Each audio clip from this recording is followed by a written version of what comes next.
अस्सलाम वालेकुम नाज़रीन। ड्रामा सीरियल मैं के आने वाली एपिसोड में आप देखेंगे कि ज़ैद को अंदाज़ा ही नहीं था कि आयरा उसके सामने इतनी कड़ी शर्त रख देगी। उसे हासिल करने के लिए उसे एक दफ़ा फिर से घर जाना पड़ेगा। इसके लिए वो ना चाहते हुए भी मुबशरा से राब्ता करता है और उसे आयरा की शर्त बताएगा। तो मुबशरा जो हर कीमत पर ज़ैद को वापस लाना चाहती है, उसे यकीन दिलाएगी कि वो उसकी ये शर्त पूरी करने में उसका साथ देगी।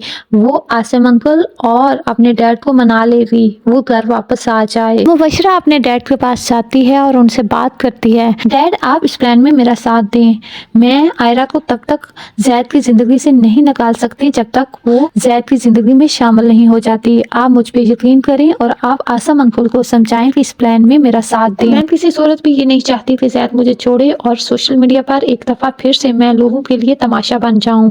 मैं इस दफा किसी को अपने ऊपर हंसने का मौका नहीं दूंगी। डैड मैं इस दफा अपना घर बसाना चाहती हूँ और उसके लिए मुझे जो कुछ भी करना पड़ा मैं जरूर करूंगी। इस तरह मुबशरा अपने डैड और आसिम अंकल दोनों को समझा लेगी और वो भी मान जाएंगे। फिर मुबशरा आसिम अंकल के साथ ज़ैद को लेके आयरा के घर जाएगी। वहाँ जाके ज़ैद का बाप आयरा से कहेगा कि मेरा बेटा तुमसे शादी करना चाहता है। ज़ैद के बाप की बात करने की देर थी कि आयरा भी एक और शर्त उनके आगे रख देगी कि अगर आप 5 करोड़ मेरी भाभी के अकाउंट में ट्रांसफर करते हैं तो मैं शादी के लिए तैयार हूँ। आयरा की ये शर्त सुनकर ज़ैद भी हैरान रह जाता है और उसका बाप भी हंसे बगैर नहीं रहता। तो वो ज़ैद को ताना देता है, ये रही तुम्हारी मोहब्बत की हकीकत। इसलिए तो वो सिर्फ ज़ैद से शादी नहीं करना चाहती थी। उसे पता था अगर वो सिर्फ ज़ैद से शादी करेगी तो उसे ये सब नहीं मिलेगा जो वो ज़ैद आसिम से शादी करके हासिल कर सकती है। बगैर तुम्हारे सर नेम के उसने तुम्हें ठुकरा दिया था। उसे पता था अगर वो सिर्फ ज़ैद से शादी करेगी तो उसे कुछ भी नहीं मिलेगा। इसलिए उसने ये शर्त रखी है तुम्हारे सामने